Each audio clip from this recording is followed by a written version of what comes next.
is Karina, and I typically make videos about speech therapy. I'm an SLP assistant, and while that is so much my passion, I'm also a mom. And I now have a baby boy who is 1 year old. His name is Rio, and I've never talked about my birth experience, so here it is. My first thoughts when I want to talk about my birth experience, my labor story, how it all went for me, especially friends who are now having babies or friends who are pregnant and who ask me, how was it for you? To be honest, for me, it was very traumatic. I'm not gonna lie. I don't like telling people that because I know it sounds very scary, but in all honesty, it was very traumatic. And I say that just because I went in very unprepared. I did very little research, actually, no research on giving birth and the delivery of your child. I knew there was options. I knew, you could do C-section. I knew there was the emergency C-section. I knew there was positions to get into for the baby to come out, and that's really as far as I knew. I knew something could go wrong, but I guess I never researched because I didn't want to be so negative on myself or scare myself, right? Because you look up something on Google and the worst thing pops up and you just kind of run with it. That's how we work. And I didn't want to scare myself. I was like, this is such a beautiful experience. My experience will be its own experience. That's it. So when people would sit down and ask me, how do you want your experience to go? Do you have a plan? I really didn't. It was I went in very open-minded. I knew I was going to give birth at the hospital, and that was that. Whatever was going to have to happen was going to happen, So aside from that, the little to no research, I shouldn't say little, I did no research. Aside from that, the night of my labor, I was 41 weeks, and for a slight background story, I was 41 weeks and fed up. I was not getting much sleep, which people would emphasize, you need sleep, the baby's coming, you're not going to get any sleep. As a parent, you're not going to get any sleep, blah, blah, blah. I wasn't sleeping very well. I was pretty big. I had already stopped working, I think for about a week and a half now. And I knew that my end date to my pregnancy was very soon. It was actually the next night. On December 3rd, I was going to have I was going to be induced on December 3rd. Wednesday night, I remember I was laying in bed. I got kind of cramps, but I associated it with having to use the restroom because I was just at that point in my pregnancy. I got up, I went to the restroom, and I was sitting there for a while, and I felt like I almost couldn't get up. It wasn't that my water broke. It wasn't that I was scared to get up. It was like I just felt locked in this spot. Now, at this point, it's about 12:30, almost 1 o'clock at night. And I turned to my group message with my friends, and I text in there and I asked them, I was like, hey, I know it's late, but I'm actually sitting down and I feel locked to this restroom. And I'm lucky enough to have a friend who is already a mom in that group message. She was up when she saw this message and she responded and she asked me questions, hey, do you see blood? Hey, is this going on? And when my answers were yes, she started scaring me, and that's when it really felt real. I was kind of confused. Because I kind of built all these expectations. I thought my water was going to break. I thought I was supposed to see blood. I thought different things were supposed to happen that were going to lead up to birth. So when I didn't see those things happening, I was kind of confused, like, whoa, what's happening to me right now, right? And I called the hospital. By this point, I had like my mucus plug sitting there in the toilet. So I called the hospital. I let them know how I was feeling. I was also timing my contractions, and they were pretty close. I believe 5 minutes apart, 4 minutes apart, and they were happening very consistently. So I called the doctor. They connected me to the on-call OB, and she told me, okay, go ahead and come to the hospital and we will check you. We will see if you can say. All right. And my boyfriend wasn't home, so I had no problem waiting it out. I was like, you know what, as long as I sit here on this restroom, I know I will be okay. So I waited for him. By the time he got home, it was pretty late. It was about 2:30 at night. And we went to the hospital. That's exactly what happened. We luckily had our bags packed and stuff. We were really prepared. So we had our things, we went, and on the way over there was when I was like, okay, there's no way we're coming back home. I was talking to him, and in the middle of my sentences, I had to pause completely, and I had to hold on to the little bar that comes down from the passenger seat in the car. I had to hold on to that because I remember those pains. It was really, really bad. Now, once we got to the hospital, things went uphill, downhill, super, super fast. I wouldn't say uphill because, my son was coming, but downhill as in pain. Because the second we got to the hospital and got to the floor we were supposed to be on, the room we were supposed to be in, they asked me to get undressed and get into the nightgown, right? So when I got into that hospital gown, I had a lot of blood. A lot. And I psyched myself out. I was like, what is going on? Sure, again, one of those expectations was to expect blood, but I never looked at pictures. I never researched, right? I didn't know what to expect. So when I saw a lot of blood, I got scared and I kind of screamed in the restroom. I remember I was getting dressed and I yelled, I'm bleeding. So my boyfriend came in, he called the nurses in, and they were like, oh, that's okay, you're good. Just, really downplaying it. So I trusted them and I got dressed. I got back onto the bed, and as they're talking to me, asking me, for my social security and for this and when was this, just questions that at that time I felt like were very irrelevant. It was information I remember I felt like they should have already had it. I was kind of getting frustrated because my pain level was going up and I'm expected to answer all these questions. And then when I asked for the epidural in that moment, they made me wait, which is understandable, but I had to wait until all of that was done.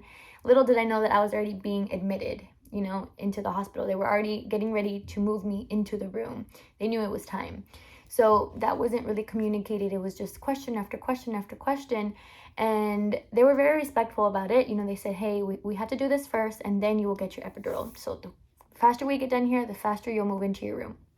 So I made sure everything was under control. My boyfriend was answering the questions that I couldn't answer because of my pain level. And that didn't go by too slow. I remember I was just in there for not very long, maybe 20 minutes. And then I remember they were moving me from one room to the next on my bed. Now, when I got to the other room, the second I walked in, I remember just feeling a lot of chills. And then my body instantly went into almost like this shock. I started shaking and I started crying. And I felt so out of touch with my body in that moment. And then my mind jumped to, I have this baby that I have to control. I have to be able to control my body to move this baby out of my body. Nathan's just there watching me, and the nurse is kind of talking me through the pain. And she already knew that I had asked for the epidural. She didn't really give Nathan a chance to talk me through it, but in the moment, I didn't care. And then I remember the anesthesiologist coming up behind me, introducing himself. He walked me through the epidural. I got the epidural, and it felt like a lot of cold liquid, which I also did not expect. Remember, I went in with no research. And once I got it, I do remember the pain and my shivers, my body shaking, all that had stopped. So I was instantly, feeling okay. And then I snapped back into just being normal. I was no longer crying. I was no longer anxious or scared for my baby. I just trusted the hospital. And that's what I think really, really helped out, because there's people who I've heard have been very skeptical about going into the hospital. And that hasn't been my experience. I was able to trust the doctors. And I think that really helped my anxiety and me being just my emotions that were everywhere. I think me trusting the nurses and then being very respectful towards me is what helped. Had I had a nurse who was very rude or wasn't listening to my concerns, then I think it would have been a completely different experience. But thankfully, I had good staff on my side. And remember, this is also during the pandemic. So I gave birth in December of 2020. So that's when everything was still going on. It wasn't at its peak, but I still was not allowed to have a lot of family members in the room. And then the nurses were coming in and out, lights were off, and me and Nathan were just talking about the baby coming and kind of our plans afterwards. We were talking about how I was feeling. I was trying to record some of it because I wanted it for our own memories. And we just stayed up what felt like for hours. We were from about 3 to, I believe it was around 7, when, you know, the nurses switched and the doctors were switching soon. This is where things got really intense. I remember for the epidural, if you know, you know, they give you the little button to be clicking for more. And I didn't know that that could expire or end or anything, right? So I was pushing for more when I felt as though I was able to feel pain in my lower pelvic area, right? And I didn't want to feel any of that. I wanted my experience to be as smooth as possible. So it's not like I was consistently clicking it, but I didn't want to overdo it. So I clicked it a few times, and then one of the times that I was messing with it, a nurse walked in and suggested that I stop. And she was very respectful about it, but she explained, you know, if you have too much of the epidural in your body, then you won't be able to push the baby out, is how she explained it. So that scared me, like, oh, okay, yeah. I stopped pushing for more epidural at this point, and I'm just ready to see baby, right? I'm thinking, okay, they keep coming in and they're telling me I'm at 8 centimeters, 9 centimeters. So I believe it was around 8 or 9 when they were coming a lot more frequently, right? They wanted to make sure that I was good. They wanted me to let them know when I felt the need to push. I was not paying attention to the time, girl. I promise you. That was Nathan's job. Nathan was the one looking at that clock telling me what time we were going to have the baby. I do only remember around what time it was because, like I mentioned earlier, the doctors were switching. So my OB that I had during my entire pregnancy was coming in for the next shift. I didn't care if it was at 7 a.m., 7:30, 8, but I wanted to give birth with her there, preferably, right? Because that's someone who worked with me for the entire pregnancy. When I had complications, she was super sweet and stuff. So I really liked having her as my OB. So I thought, you know, having her here would be pretty important. And when it came down to it, I remember I felt the need to push around 7:30, maybe 7:45. I started calling for help. I wasn't in extreme pain, but I said, you know, I think I need a push. And I just remember the on-call OB came in and told me what was going on with my current OB. She was like, hey, she's on her way. Can you just wait till she's here? You know, if you want her to deliver your baby, you're going to need to wait for her. Okay, sure. Well, what was supposed to be 10 minutes, 15 minutes of us waiting turned into 30. So luckily it all worked out. I didn't feel extreme pressure. I wasn't in extreme pain or anything, but I did have to wait, you know, 15 to 30 minutes extra while I felt the need to push. So that was a little conflicting because I would feel this pressure and then I kind of had to hold back. And that's the only part that I kind of regret. I should have just trusted my body and went with it. But when these doctors are suggesting that you can wait and they're giving you the option to wait, I just trusted that. And I was like, sure, yeah, I don't mind waiting. So I did. And luckily, the second that my OB walked in, I was ready and I pushed my baby boy out. Now, in those last moments, what I think is super important and like I want to be the lesson out of this is I was already anxious to push my baby boy out because I had been feeling that pressure for a while. I thought I was completely ready. So when my doctor came in and gave me the okay to push, and we had already done the practice, you know, run before, I thought I was ready. So when my doctor came in, I literally just pushed, like with everything I had. I gave all of my force and I really pushed. And when he came out, sure, it was wonderful, right? It was such a great moment. But I suffered a 3rd-degree tear from the force of me pushing. Had I known that me forcing my body to push that hard would give me a 3rd-degree tear, I wouldn't have done that. I probably wasn't fully ready like I thought I was. That's what I think, because that 3rd-degree tear was really, really hard to deal with. And that's part of why I think I had a traumatic experience. It was not the delivery aspect of my story. It was not the delivery aspect at all. It was everything that came after. You know, once my boy was out, I definitely felt that ring of fire that people talk about. I definitely felt that. And then once he was out, I just remember feeling intense pressure, and my doctor immediately started stitching me. And while I couldn't feel, you know, all those little cuts and stuff, I felt the pinch of the stitches. And this is with the epidural, right? So at this point, I'm thinking, oh my gosh, I don't have enough epidural. Or, oh my gosh, I tore that bad to get stitches.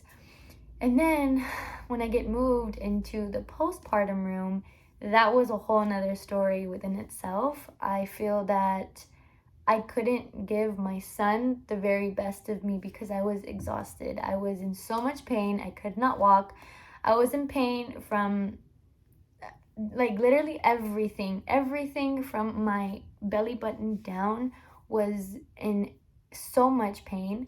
And as they would ask me, how do you feel, where's the pain level, it was always 10, 10, 10. They would give me more medicine and I would still feel like at an 8. It was ridiculous, but I just thought that's what birth is, right? I didn't understand. I do remember laying down and thinking, oh my gosh, how do people care for a baby immediately after birth? How do people go to the restroom? When am I going to get to shower? When am I going to have the ability to stand up and grab my son? Because Nathan was doing all of that. Nathan was handing the baby over to me, putting him on my chest, putting him in the places that he needed to be. He was doing all of that. He was handling that. But nothing, thank God, nothing went wrong with my stitches. You know, everything down there was nice and it recovered very nicely. I will say I remember coming out of the hospital and thinking to myself, I am never doing this again. Even though I say I had a really traumatic experience, I do know that I want another baby sometime. A whole year later, I can say, looking back, I am super grateful for the staff and the doctors that were able to help me for the delivery of my son and immediately postpartum. I am forever thankful for them because they helped me literally out of the wheelchair, out of the bed. They helped with everything. So they were great. I will also definitely choose a closer hospital because at this point in our lives, we had moved. I will choose a hospital down the street next time. If and when I ever have another baby, lesson learned for real, I will not push as hard as I did because I think that really contributed to that 3rd-degree tear. I'll be a lot more cautious about pushing and being patient and really waiting until it's time. You know, everything happens for a reason. This is my birth story. It was meant to be my birth story. And this is not in any way to scare somebody. It's just my experience and I'm sharing it with y'all for whoever's watching. If you're pregnant, if you just went through labor, if you just want to learn about labor, this was how my birth experience went as a first-time mom. As mentioned, I did no research, so don't be like me. If you want to be prepared and if you don't want my type of experience, then I recommend doing your research. So if you found this video helpful or if you just liked it, please make sure to give it a like and subscribe to my channel as well. It'll mean so much to me. I'll catch you guys in my next video. Bye.